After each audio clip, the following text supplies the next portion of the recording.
നമസ്കാരം. വാർത്തകളിലേക്ക് സ്വാഗതം. കാൽപാദത്തിലൂടെ സ്വകാര്യ ബസ് കയറിയിറങ്ങി കാൽനട യാത്രക്കാരിക്ക് ഗുരുതര പരിക്ക്. ഉദയനാപുരം വൈക്കപ്രയാർ കമ്മട്ടിത്തറ രമണിക്കാണ് പരിക്കേറ്റത്. തലയോലപ്പറമ്പ് ജംഗ്ഷന് സമീപം ബസ് സ്റ്റാൻഡിന്റെ പ്രവേശന കവാടത്തിൽ വെള്ളിയാഴ്ച വൈകിട്ട് 5 മണിയോടെയാണ് അപകടമുണ്ടായത്. റോഡിലൂടെ നടന്നു പോരുകയായിരുന്ന വയോധിക ബസ് ഇടിച്ച് വീഴുകയും ഇവരുടെ ഇടതുകാൽ പാദത്തിലൂടെ ബസ് കയറിയിറങ്ങുകയുമായിരുന്നു. കോട്ടയം എറണാകുളം റൂട്ടിൽ സർവീസ് നടത്തുന്ന ആവേ മരിയ ലിമിറ്റഡ് സ്റ്റോപ്പ് ബസ്സാണ് അപകടമുണ്ടാക്കിയത്. കാലിന്റെ വിരലുകൾ ചതഞ്ഞെറിഞ്ഞ് ഗുരുതരമായി പരിക്കേറ്റ ഇവരെ ഉടൻ തലയോലപ്പറമ്പ് ഗവൺമെന്റ് ആശുപത്രിയിൽ പ്രവേശിപ്പിച്ച ശേഷം കൂടുതൽ ചികിത്സയ്ക്കായി കോട്ടയം മെഡിക്കൽ കോളേജ് ആശുപത്രിയിലേക്ക് മാറ്റി.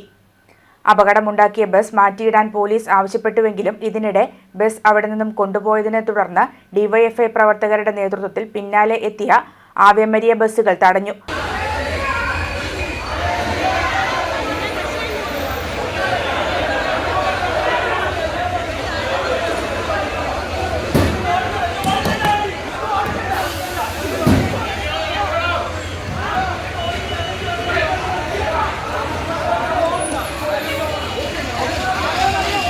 ആവേ മരിയ ബസ്സുകളുടെ അമിത വേഗതയും അശ്രദ്ധയുമാണ് അപകടങ്ങൾക്ക് കാരണമെന്ന് ആക്ഷേപമുണ്ട്.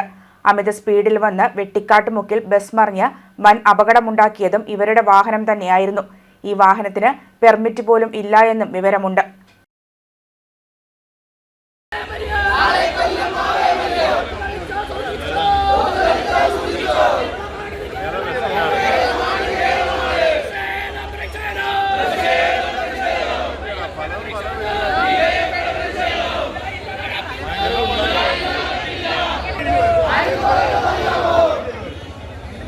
കടുത്തുരുത്തിയിൽ വാഹനാപകടത്തിൽ പരിക്കേറ്റ് ചികിത്സയിലായിരുന്ന ഗൃഹനാഥൻ മരിച്ചു. ബുധനാഴ്ച രാത്രി 8:30 മേട്ടുംപാറ ജംഗ്ഷന് സമീപമാണ് അപകടമുണ്ടായത്. കടുത്തുരുത്തി വാലാച്ചിറ മാപ്പിളക്കുന്നേൽ MJ അനീഷാണ് മരിച്ചത്.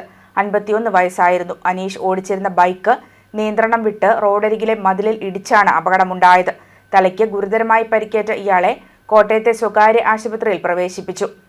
ചികിത്സയിലിരിക്കെ വെള്ളിയാഴ്ചയാണ് മരിച്ചത്. ചരിത്രപ്രസിദ്ധമായ കുടവച്ചൂർ പള്ളിയിൽ പരിശുദ്ധ കന്യകാമറിയത്തിന്റെ പിറവി തിരുനാളും 8 നോമ്പാചരണവും സെപ്റ്റംബർ 1 മുതൽ 15 വരെ ആഘോഷിക്കും. കുമരകത്തിനും വൈക്കത്തിനും മധ്യേ വേമ്പനാട്ട് കായലിന്റെ തീരത്താണ് പള്ളി സ്ഥിതി ചെയ്യുന്നത്.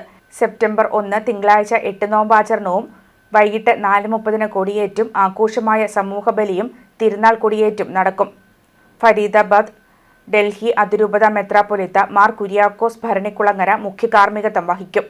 മാതാവിനോടുള്ള അടിമസമർപ്പണമാണ് ഇവിടുത്തെ പ്രധാന നേർച്ച. 8-ാമിടം തിരുനാൾ ദിനത്തിൽ 3 വയസ്സിൽ താഴെയുള്ള കുഞ്ഞുങ്ങൾക്ക് വൈദികർ ചോറ് ആശീർവദിച്ച് നൽകും. വികാരി ഫാദർ പോൾ ആത്തപ്പിള്ളി, സഹവികാരി ഫാദർ ആന്റണി കളത്തിൽ, കൈക്കാരൻ Vakkachan Mannathalil, Abraham Roji Bhavan vice chairman Xavier Meenappally, parish council secretary Robin Mannathalil എന്നിവർ വിശദാംശങ്ങൾ അറിയിച്ചു. വേസ്പ്ര തിരുനാൾ തലേദിവസത്തെ വേസ്പ്ര അത് കഴിഞ്ഞ് അമ്പിയ മാർക്കറ്റിൽ നിന്ന് രൂപം വെഞ്ചരിച്ച് പള്ളിയിലേക്ക് കൊണ്ടുവരും. തുടർന്ന് വേസ്പ്ര നടത്തി തിരുനാൾ പ്രദക്ഷിണമാണ് 7-ാം തീയതി. 8-ാം തീയതിയാണ് തിരുനാൾ ആഘോഷങ്ങൾ. ഞങ്ങൾ യാത്രാ സൗകര്യം KSRTC ബസ് സ്പെഷ്യൽ റൂട്ട് അതുപോലെ സ്പെഷ്യൽ ഉണ്ടാവും. അതുപോലെ തന്നെ പ്രൈവറ്റ് വാഹനങ്ങളും എല്ലാ സമയങ്ങളും തുടർച്ചയായിട്ട് വരുന്നൊരു ക്രമീകരണങ്ങൾ ചെയ്തിട്ടുണ്ട്. കൂടാതെ കണ്ട് ഈ ദേവാലയവും ഈ നാട്ടിൽ മൊത്തം വെള്ളവും വെളിച്ചവും ഒക്കെ കിട്ടാണ്ട് KSBയിലും അതുപോലെ തന്നെ വാട്ടർ അതോറിറ്റിയിലൊക്കെ കാര്യങ്ങളെല്ലാം ഞങ്ങൾ ക്രമീകരിച്ചിട്ടുണ്ട്. കൂടാതെ കണ്ട് ഇവിടെ തിരക്ക് ഉള്ള നമ്മളെ റോഡ് വളരെ തിരക്കുള്ള ഒരു റോഡാണ്. അപ്പോൾ ഈ തിരുനാൾ ദിവസങ്ങളിൽ ഇവിടെ വരുന്ന ഭക്തർക്ക് സുഗമമായി കടന്നു പോകാനുള്ള 1 വേ സിസ്റ്റം ഞങ്ങൾ പ്ലാൻ ചെയ്തിട്ടുണ്ട്. അതിൽ ആവശ്യമായിട്ടുള്ള ഞങ്ങൾ സെക്യൂരിറ്റികളെ അതുപോലെ തന്നെ പോലീസിൻ്റെ സഹായമൊക്കെ തേടിയിട്ടുണ്ട്. വൈക്കം ഭാഗത്തു നിന്ന് വരുന്നവർക്ക് വേരുവള്ളിയിൽ നിന്ന് വന്ന് അമ്പിയ മാർക്കറ്റിൽ വന്ന് കയറുവാനും അതുകൂടാതെ കണ്ട് കോട്ടയത്ത് നിന്ന് വരുന്നവർക്ക് വേണമെങ്കിൽ ശാസ്തക്കുളം അമ്പലത്തിൻ്റെ ഭാഗം വഴി ഈ ദേവാലയത്തിലേക്ക് വരാനുള്ള സൗകര്യമുണ്ട്. അതുപോലെ തന്നെ പാർക്കിംഗ് സൗകര്യങ്ങൾ ഞങ്ങൾ നന്നായി ഒരുക്കിയിട്ടുണ്ട്. വലിയ 2 ഗ്രൗണ്ടുകൾ, വലിയ 2 ഗ്രൗണ്ടുകളും പിന്നെ അനുബന്ധമായിട്ട് ചെറിയ ഗ്രൗണ്ടുകളുണ്ട്. കൂടാതെ കണ്ട് വലിയ വാഹനങ്ങൾക്ക് വരുന്നവർക്ക് അമ്പിയ മാർക്കറ്റിന് വടക്കുവശത്ത് പാർക്ക് ചെയ്യാനുള്ള സൗകര്യം അതും ഒരുക്കിയിട്ടുണ്ട്. അങ്ങനെ ഇവിടെ വരുന്ന മരിയ ഭക്തർക്ക് എല്ലാവിധ സൗകര്യങ്ങളും അവർക്ക് വാഹനങ്ങളിൽ വരുവാനും പാർക്ക് ചെയ്യുവാനും അതുപോലെ തന്നെ ഇവിടെ വന്ന് നേർച്ച കാഴ്ചകൾ നടത്തുവാനുള്ള എല്ലാ സൗകര്യങ്ങളും ഇതിനോടകം എത്തിച്ചിട്ടുണ്ട്. തൊടുപുഴ ഉടുമ്പന്നൂരിൽ വീടിനുള്ളിൽ യുവാവിനെ ഫാനിൽ തൂങ്ങിയ നിലയിലും യുവതിയെ മറ്റൊരു മുറിയിൽ മരിച്ച നിലയിലും കണ്ടെത്തി. ഉടുമ്പന്നൂർ പാറേക്കവല, മനക്കത്തണ്ട്, മനയാനിക്കൽ, ശിവഘോഷ്, അടിമാലി, കൊന്നത്തടി, പാറത്തോട്, ഇഞ്ചപ്ലാക്കൽ, മീനാക്ഷി എന്നിവരാണ് മരിച്ചത്. ശിവഘോഷിന്റെ കുടുംബം വാടകയ്ക്ക് താമസിക്കുന്ന ഉടുമ്പന്നൂർ പാറേക്കവലയിലെ വീട്ടിലായിരുന്നു സംഭവം. ശിവഘോഷിനെ പല പ്രാവശ്യം ഫോണിൽ ബന്ധപ്പെടാൻ ശ്രമിച്ചെങ്കിലും കിട്ടിയില്ല. ഇതോടെ അന്വേഷിച്ച് വീട്ടിലെത്തിയപ്പോൾ മുറിയിലെ ഫാനിൽ തൂങ്ങിയ നിലയിൽ കണ്ടെത്തുകയായിരുന്നു. ഉടൻ തന്നെ അയൽവാസികളുടെ സഹായത്തോടെ താഴെയിറക്കി മുതലക്കോടത്തെ ആശുപത്രിയിൽ എത്തിച്ചെങ്കിലും ജീവൻ രക്ഷിക്കാനായില്ല. തുടർന്ന് വീടിനുള്ളിൽ കയറിയവരാണ് മറ്റൊരു മുറിയിൽ മീനാക്ഷിയെ മരിച്ചു കിടക്കുന്ന നിലയിൽ കണ്ടെത്തിയത്. കരിമണ്ണൂർ പോലീസ് അന്വേഷണം ആരംഭിച്ചു. മീനാക്ഷിയുടെ മരണം എങ്ങനെയെന്നത് കൂടുതൽ അന്വേഷണത്തിന് ശേഷം മാത്രമേ സ്ഥിരീകരിക്കാനാകൂ എന്ന് പോലീസ് പറഞ്ഞു. SNDP യോഗം വൈക്കം തലയോലപ്പറമ്പ് യൂണിയനുകളുടെ സംയുക്താഭിമുഖ്യത്തിൽ 24-ന് ശാഖ നേതൃത്വ സംഗമം നടക്കും. വൈക്കം ആശ്രമം സ്കൂളിൽ രാവിലെ 9-ന് നടക്കുന്ന സംഗമത്തിൽ വൈക്കം തലയോലപ്പറമ്പ് യൂണിയനുകളുടെ കീഴിലുള്ള ശാഖകളുടെ ഭാരവാഹികൾ, കുടുംബ യൂണിറ്റ് ഭാരവാഹികൾ, പോഷക സംഘടനാ ഭാരവാഹികൾ എന്നിവർ പങ്കെടുക്കും. SNDP യോഗം ജനറൽ സെക്രട്ടറി വെള്ളാപ്പള്ളി നടേശന്റെ അധ്യക്ഷതയിൽ നടക്കുന്ന നേതൃസംഗമത്തിൽ യോഗം വൈസ് പ്രസിഡന്റ് തുഷാർ വെള്ളാപ്പള്ളി സംഘടനാ വിശദീകരണം നടത്തും. വൈക്കം തലയോലപ്പറമ്പ് യൂണിയൻ പ്രസിഡന്റുമാരായ PV Binesh, ED Prakashan, Vaikom union secretary MP Sen, Thalayolaparambu union secretary SD Suresh Babu തുടങ്ങിയവർ പ്രസംഗിക്കും. എല്ലാ യൂണിയനുകളിലും നടത്തുന്നുണ്ട്. SNDP യോഗത്തിന്റെ ശാഖയിലെ president, secretary, vice president, union committee അംഗം, 7 മാനേജിംഗ് കമ്മിറ്റി അംഗം, 3 പഞ്ചായത്ത് കമ്മിറ്റി അംഗം ഉൾപ്പെടെ 14 പേര്. എല്ലാ കുടുംബ യൂണിറ്റിലും ചെയർമാൻ, കൺവീനർ, വൈസ് ചെയർമാൻ അല്ലെങ്കിൽ ജോയിന്റ് കൺവീനർ 3 പേര്. മൈക്രോ യൂണിറ്റുകാർ, വനിതാ സംഘം, യൂത്ത് മൂവ്മെന്റ്, മറ്റ് പോഷക സംഘടന, ഇവരിലെല്ലാവരും കൂടെ കൂട്ടി ഒരു ശാഖയിൽ 30 പേരെ പങ്കെടുപ്പിച്ചുകൊണ്ടാണ് ഞങ്ങൾ ഈ നേതൃസംഗമം നടന്നത്. പക്ഷെ ഈ നേതൃസംഗമത്തിന്റെ കാര്യങ്ങളുമായി ഞങ്ങളെ ശാഖകളിലോട്ട് ചെന്നപ്പോൾ അതിൽ കൂടുതൽ ആൾക്കാർ ഞങ്ങൾ പങ്കെടുക്കും, പ്രസിഡന്റ് അല്ലെങ്കിൽ ഭാരവാഹികളെ എന്നാണ് അവരുടെ ഭാഗത്ത് ഇങ്ങോട്ട് ഞങ്ങളോട് പറഞ്ഞത്. അപ്പൊ അതിന്റെ അടിസ്ഥാനത്തിൽ ഈ 24-ാം തീയതി രാവിലെ 10 മണിക്ക് ജനറൽ സെക്രട്ടറിയും SNDP യോഗത്തിന്റെ വൈസ് പ്രസിഡന്റും ദേവസ്വം സെക്രട്ടറിയും പങ്കെടുക്കുന്ന പരിപാടിയായിരുന്നു. ദേവസ്വം സെക്രട്ടറിക്ക് ബാംഗ്ലൂർ ഒരു പരിപാടി ഉള്ളതുകൊണ്ട് അദ്ദേഹം ചിലപ്പോൾ ഒരു പക്ഷേ വന്നെന്ന് വരികയില്ല. ഞങ്ങളിപ്പോ യൂണിയനിൽ നിന്ന് വൈക്കം യൂണിയന്റെ സെക്രട്ടറി സ്വാഗതം പറയും. യോഗം ജനറൽ സെക്രട്ടറി അധ്യക്ഷത ഉദ്ഘാടനം വഹിക്കും. ആദ്യമായിട്ടാണ് കുടുംബ യൂണിറ്റ് ഭാരവാഹികൾ അടങ്ങുന്ന ഏറ്റവും താഴെത്തട്ടിലെ നേതാക്കന്മാരും SNDP യോഗത്തിന്റെ ഏറ്റവും ഉന്നത നിലയിലുള്ള നേതാക്കന്മാരും അടങ്ങുന്ന താഴെ മുതൽ മുകൾ വരെ ഉള്ള ഒരു പ്രത്യേക തരത്തിൽ അങ്ങോട്ടും ഇങ്ങോട്ടും സംവദിക്കുന്നതിനുള്ള ചരിത്രത്തിൽ ആദ്യമായിട്ട് SNDP യോഗം സംഘടിപ്പിക്കുന്ന മീറ്റിങ്ങുകളിലൊന്നാണ് SNDP യോഗം ശാഖയുടെ നേതൃത്വ സംഘം.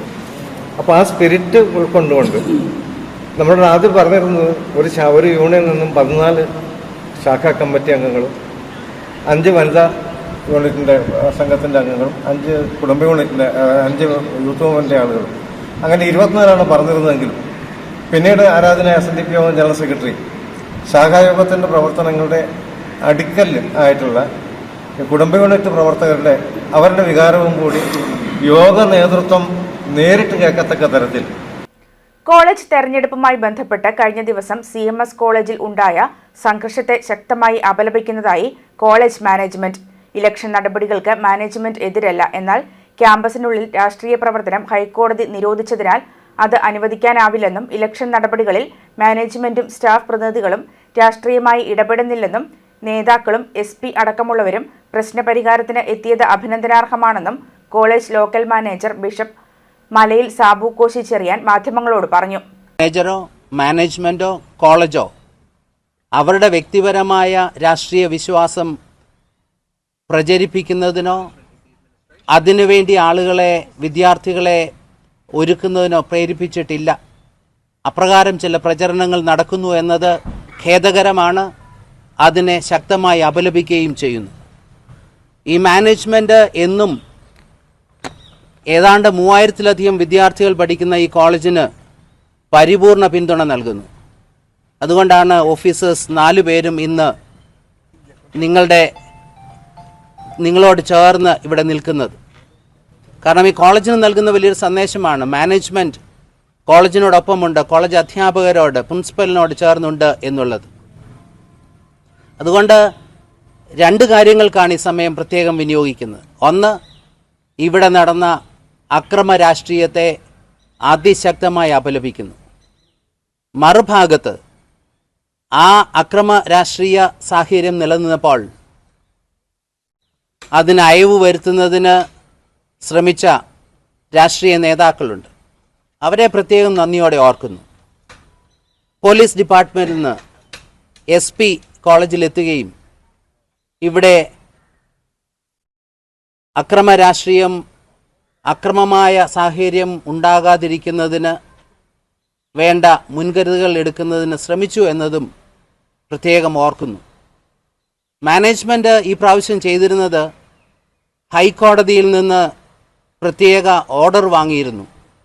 പോലീസിന് നൽകിയിട്ടുള്ളതാണ്. കാരണം ഈ കോളേജിൽ ശാന്തമായ അന്തരീക്ഷത്തിൽ ഇലക്ഷൻ നടത്തണം, അതിനുവേണ്ട ക്രമീകരണങ്ങൾ പോലീസ് ചെയ്തു കൊടുക്കണം എന്ന്. അങ്ങനെ ഇനിയും ഞങ്ങൾക്ക് ആവശ്യമുള്ളത്, എല്ലാ രാഷ്ട്രീയ പാർട്ടികളോടും ആവശ്യപ്പെടുന്നത് ഈ കോളേജ് കുട്ടികൾക്ക് പഠിക്കുന്നതിനുള്ളതാണ്. എല്ലാ മേഖലയിലും ഉള്ള വളർച്ച അവർക്കുണ്ടാകണം. രാഷ്ട്രീയമായി അവരുടെ വിശ്വാസം വളർത്തുന്നതിനൊന്നും മാനേജ്മെൻറ്റ് എതിരല്ല. കോളേജിനകത്ത് രാഷ്ട്രീയ ചേരുതിരിവുകളോടെ ഇലക്ഷൻ നിൽക്കരുത് എന്ന് മാത്രമേ ഉള്ളൂ. മാനേജ്മെൻറ്റോ പ്രിൻസിപ്പലോ അധ്യാപകരോ ആരും തന്നെ വിദ്യാർത്ഥികൾ ഇലക്ഷനിൽ നിൽക്കുന്നതിന് അവരെ പിന്തിരിപ്പിച്ചിട്ടില്ല. അപ്രകാരമുള്ള പ്രചരണങ്ങളും എൻ്റെ ശ്രദ്ധയിൽ, മാനേജ്മെൻറ്റ് ശ്രദ്ധയിൽ എത്തിയിട്ടുണ്ട്. ഒരിക്കലും ഒരു കാര്യങ്ങൾ മാനേജ്മെൻറ്റിൻ്റെ ഭാഗത്തുനിന്ന് ഉണ്ടായിട്ടില്ല. എന്നാൽ സമാധാനപരമായി കോളേജ് നടത്തിപ്പോകണമെന്നുള്ളതിൽ മാനേജ്മെൻറ്റ് രണ്ടു പക്ഷമില്ല. എല്ലാ രാഷ്ട്രീയ പാർട്ടികളുടെയും അവരുടെ നേതാക്കളുടെയും പരിപൂർണമായ പിന്തുണ ശാന്തമായ അന്തരീക്ഷത്തിൽ ഈ കലാലയത്തിലെ പഠന സൗകര്യങ്ങൾ ക്രമീകരിക്കുന്നതിന് മാനേജ്മെൻറ്റ് അഭ്യർത്ഥിക്കുകയും ചെയ്യുന്നു. സമദൃഷ്ടിക്ഷമത വികാസ് മണ്ഡൽ സക്ഷമ കോട്ടയം ജില്ലാ വാർഷിക സമ്മേളനം ഞായറാഴ്ച ചങ്ങനാശ്ശേരി നഗരസഭാ ഹാളിൽ നടക്കുമെന്ന് സ്വാഗത സംഘം ഭാരവാഹികൾ വാർത്താസമ്മേളനത്തിൽ അറിയിച്ചു. ഉച്ചകഴിഞ്ഞ് 3-ന് പെരുന്ന 2-ാം നമ്പർ ബസ് സ്റ്റാൻഡിൽ നിന്നും ദിവ്യാംഗത്വമുള്ളവരെ പങ്കെടുപ്പിച്ച് സ്വാഭിമാന സന്ദേശ റാലി ആരംഭിക്കും. 4:30-ന് നഗരസഭാ ടൗൺ ഹാളിൽ ചേരുന്ന പൊതുസമ്മേളനം ഡോക്ടർ RJ ധനേഷ് കുമാർ ഉദ്ഘാടനം ചെയ്യും. സ്വാഗത സംഘം പ്രസിഡന്റ് ഡോക്ടർ N രാധാകൃഷ്ണൻ അധ്യക്ഷത വഹിക്കും. സക്ഷമ സംസ്ഥാന സമിതി അംഗം ഗോപകുമാർ മറിയപ്പള്ളി മുഖ്യപ്രഭാഷണം നടത്തും. കാഭ സുരേന്ദ്രൻ സേവാ സന്ദേശം നൽകും. തുടർന്ന് സഹായ ഉപകരണങ്ങളുടെയും പ്രതിമാസ സാമ്പത്തിക സഹായങ്ങളുടെയും വിതരണം നടക്കും. സ്വാഗത സംഘം ഭാരവാഹികളായ B Gopalakrishnan, V Satheesh, KR Baiju, VR Prasannakumari എന്നിവരാണ് വാർത്താ സമ്മേളനത്തിൽ പരിപാടികൾ വിശദീകരിച്ചത്. ഞങ്ങളുടെ ഈ വാർഷിക സമ്മേളനം നടക്കുന്നത് ചങ്ങനാശ്ശേരി മുനിസിപ്പൽ ടൗൺ ഹാളിൽ വെച്ചാണ്. എല്ലാ വർഷവും ഓണക്കിറ്റ് നൽകുന്നുണ്ട്. 1500 രൂപയുടെ ഓണക്കിറ്റ്. അത് 200 പരം വീടുകളിൽ, കോട്ടയത്ത് ഏകദേശം 600 പരം വീടുകളിലാണ് കോട്ടയം ജില്ലയിൽ നമ്മൾ ഈ 1500 രൂപ പ്രകാരമുള്ള ഓണക്കിറ്റുകൾ വിതരണം ചെയ്യുന്നത്.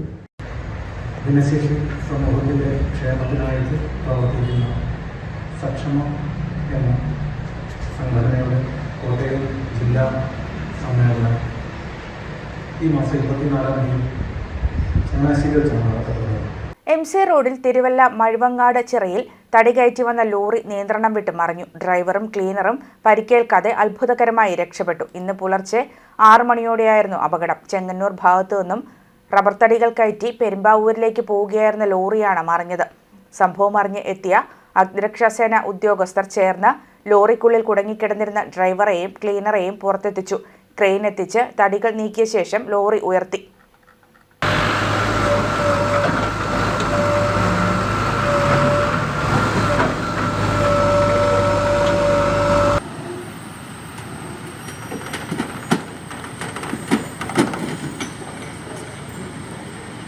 കൂത്താട്ടുകുളത്ത് ബാറിലുണ്ടായ തർക്കത്തിനിടെ യുവാക്കൾ എയർഗൺ കൊണ്ട് മധ്യവയസ്കന്റെ തലക്കടിച്ച് വീഴ്ത്തി.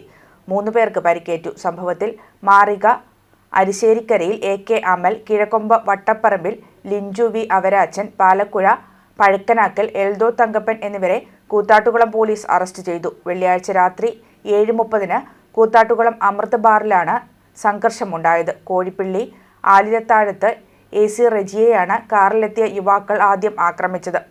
പിടിച്ചു മാറ്റുന്നതിനിടെ റെജിയുടെ സുഹൃത്തുക്കളായ കൂത്താട്ടുകുളം കടുവാക്കുഴിയിൽ SI G കുഞ്ഞിക്കണ്ണൻ, സാബു എന്നിവരെയും ആക്രമിച്ചു. ഇവരെ കൂത്താട്ടുകുളത്തെ സ്വകാര്യ ആശുപത്രിയിൽ പ്രവേശിപ്പിച്ചു. ലോഡ് ഇറക്കിയ ശേഷം കൂലിയുമായി വരുന്ന ഉടമയെ കാത്ത് തടിപ്പണിക്കാരായ റെജിയും സുഹൃത്തുക്കളും ബാറിന് പുറത്ത് സംസാരിച്ചു നിൽക്കുകയായിരുന്നു. കാറിലെത്തിയവർ പ്രകോപനമില്ലാതെ ആക്രമിച്ചതായാണ് ആശുപത്രിയിൽ കഴിയുന്നവരുടെ മൊഴി. ആക്രമണം തടയുന്നതിനിടെ റെജിയ യുവാക്കൾ തോക്കിന്റെ പാത്തി കൊണ്ട് തലയുടെ പിൻഭാഗത്തും പുറത്തും അടിച്ചു വീഴ്ത്തി. സാബുവിനും കുഞ്ഞിക്കണ്ണനും തോക്കിന് അടിയേറ്റു. സംഭവസ്ഥലത്ത് നിന്ന് പോലീസ് പ്രതികളെ പിടികൂടി. കാറും തോക്കും കസ്റ്റഡിയിലെടുത്തു. സംഭവിച്ചെന്ന് പറഞ്ഞാൽ ഞങ്ങൾ പണി കഴിഞ്ഞ് വന്ന് വർത്താനം പറഞ്ഞാൽ പ്രൊഫസർ വരുമ്പോൾ ജനറേറ്ററിൻ്റെ അവിടെ ഇരിക്കുക. ഞങ്ങൾ 4-8 പേരുണ്ട്. പിന്നെ അപ്പോൾ ഞങ്ങൾ ലോഡ് കെട്ടാൻ പോയ വണ്ടി വന്നിട്ട് ഞങ്ങൾക്ക് പൈസ കിട്ടുമോ? അപ്പോൾ അതുകൊണ്ട് ഞങ്ങൾ വർത്താൻ പറഞ്ഞിരിക്കുക. എന്നുവെച്ചാൽ പറഞ്ഞാൽ അടിക്കാതിച്ച് പോകാതൊക്കെ കൂട്ടിക്കൊണ്ടിരിക്കുക. അന്നേരമാണ് ഇവർ കാറ് കൊണ്ടുവന്ന് നിർത്തുകയാണ്. കാറ് കൊണ്ടുവന്ന് നിർത്തിയിട്ട് കൊണ്ട് കാണിക്കുക. ആരാ ഞങ്ങൾക്കും അറിയത്തില്ല. കാറ് തുറന്ന് അവർ ഇറങ്ങി വന്ന് കൂട്ടി നിർത്തി പിടിക്കുക. അപ്പോൾ ഞങ്ങൾ കയറി പിടുത്തായി. അങ്ങനെ പിടിച്ച് കഴിഞ്ഞപ്പോഴാണ് തോക്ക് ഡോറ് തുറന്നെടുത്ത് അവർ തോക്ക് ചൂണ്ടും ആദ്യം. രണ്ടാമത്തെ എൻ്റെ പുറത്തിൻ്റെ പുറകിൽ ഞാൻ ഒത്തിരി പിടിച്ചു മാറി. വാർത്തകൾ കഴിഞ്ഞു. നമസ്കാരം.